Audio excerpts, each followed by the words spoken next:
Es 2015. El mundo de la informática vive un momento extraño. Las redes sociales empiezan a dominar la atención del mundo. Los teléfonos inteligentes se vuelven parte de nuestra vida. Y Microsoft intenta no quedarse atrás. Tras años de tropiezos, el gigante de Redmond promete algo grande. Este será el último Windows de la historia. Y claro, todos sabemos cómo terminan esas frases. Así que quédate para hablar sobre el final de Windows 10 y cómo pasó de ser odiado a amado y cómo terminó siendo traicionado por la avaricia de Microsoft.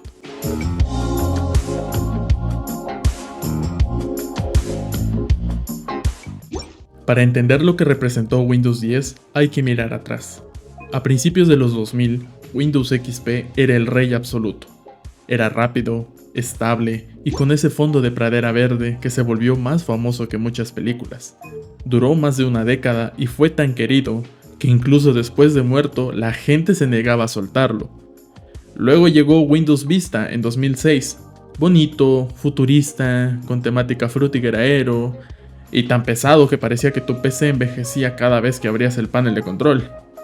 Vista fue el Cyberpunk 2077 de su época, lleno de promesas pero no del todo listo para existir, muy adelantado a su época. Y ahí sí, magia pura, estabilidad, fluidez, elegancia. Windows 7 fue el sistema operativo que hizo que la gente amara a Microsoft de nuevo. Y entonces, como si no hubieran aprendido nada, llega Windows 8. Windows 8 fue un intento de ser cool. Microsoft quiso copiar el éxito de las tablets y los smartphones, pero olvidó algo. Las PCs no tienen pantalla táctil. De repente el escritorio desaparece, los usuarios buscaban el botón de inicio como si fuera el santo grial, era un sistema hecho para pantallas que nadie tenía. Fue un golpe duro. Las empresas lo rechazaron, los gamers lo odiaron y los programadores simplemente reinstalaron Windows 7.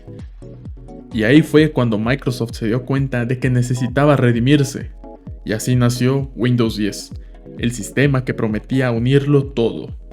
El 29 de julio del 2015, Microsoft lanza Windows 10 al mercado, y su discurso era claro. Gratis, moderno, el último Windows que necesitarás. Entre comillas. Y sí, Windows 10 fue gratis, pero también fue un poco invasivo. Porque si tenías instalado el Windows 7 u 8, de la noche a la mañana encendías tu PC y encontrabas un nuevo sistema operativo instalado, sin preguntar y sin permiso. Fue el equivalente digital a que alguien redecore tu casa mientras duermes.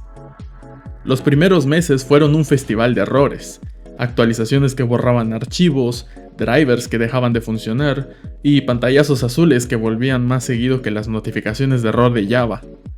Cortana hablaba sola, el sistema te pedía reiniciar cada 3 horas e inclusive los usuarios de AMD y Nvidia competían por quién tenía más bugs. Pero algo curioso pasó.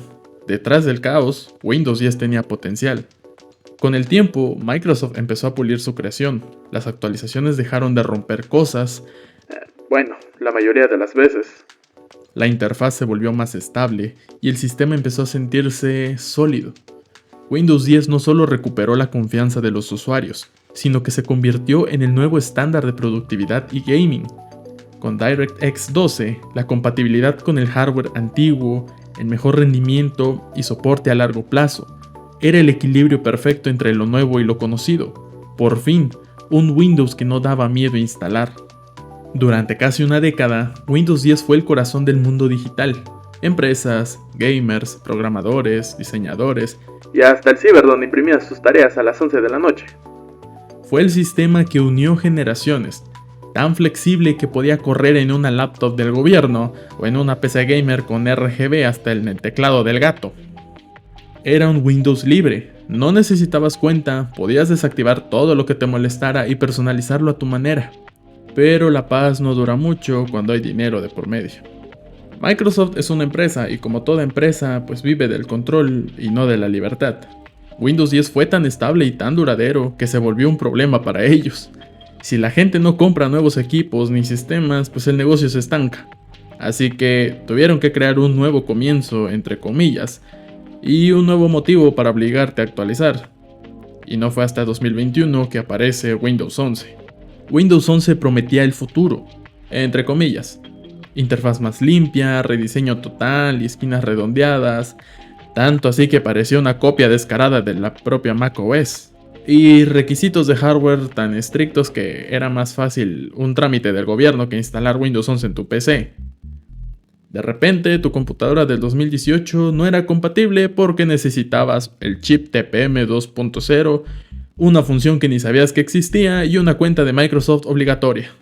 Y era como si te dijeran: claro que puedes usar nuestro sistema, siempre y cuando nos des tus datos, tu cuenta, tu alma, tu procesador, tu acta de nacimiento, tu constancia de cédula fiscal, tu tarjeta de crédito, tu familia, tu carro, tu casa, tu alma. Bueno, no era tan así. El sistema era bonito, sí, pero también te vigilaba más que un antivirus con autoestima. Y ahí es donde empezó la desconfianza. Otra vez, porque Microsoft empezó a empujar a los usuarios a dejar Windows 10, mostrando avisos, recordatorios, banners en cada actualización e inclusive amenazando que iban a dejar de funcionar sus computadoras. La cual el 14 de octubre de 2025 se anuncia oficialmente el fin de soporte de Windows 10. No más actualizaciones de seguridad, no más parches, el adiós definitivo. Y a ver, Windows 10 no murió por viejo, murió por rentable. Era demasiado estable, demasiado compatible, era demasiado bueno para un modelo de negocio que necesitaba vender novedad, entre comillas. Y Microsoft no quiere usuarios satisfechos, quiere usuarios conectados, que vivan dentro de su ecosistema, ya sea desde Microsoft 365, OneDrive, Microsoft Edge, Teams o lo que sea. Y si comparamos a ambos, la diferencia no está en lo que hacen, sino en lo que te dejan hacer. Por ejemplo, Windows 10 era libre, Windows 11 es condicionado. Windows 10 te decía: instálame y personalízame. Windows 11 te dice: inicia sesión y obedece. Visualmente sí, es más moderno, pero funcionalmente para muchos es el mismo motor con más candados. Entonces, ¿qué se puede hacer ahora que Windows 10 llegó a su final? Pues la respuesta más obvia sería actualizar a Windows 11, siempre y cuando tu PC cumpla los requisitos. Pero antes, asegurándote de desactivar la telemetría, revisar la privacidad y sobre todo hacer una copia de seguridad. O también seguir usando Windows 10 pero con precauciones.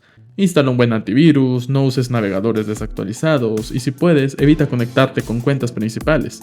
Otra opción sería probar alternativas como son Linux Mint, Ubuntu o Zorin OS. Hoy en día son sistemas muy amigables y hasta parecen Windows 10 disfrazado. Pero en fin, Windows 10 no fue más que un sistema operativo. Fue el último puente entre el pasado y el futuro. El último Windows que realmente te dejaba ser dueño de tu PC. El último que se sentía humano, imperfecto, pero tuyo. Podías instalarlo sin internet, podías rechazar cuentas, pero podías tener el control. Hoy eso suena casi utópico. Tal vez Windows 10 no fue perfecto. Nos dio pantallazos azules, reinicios eternos y sustos con cada actualización. Pero también nos dio años de estabilidad, rendimiento y la sensación de que nuestra computadora nos obedecía. Al menos la mitad del tiempo. Y aunque Microsoft haya decidido desconectarlo, la verdad es que Windows 10 nunca se va del todo. Cada vez que un sistema nuevo falla, cada vez que un error aparece, o que un sonido de notificación te dio un mini infarto, recordarás que hubo una época donde el 10 fue todo lo que necesitábamos.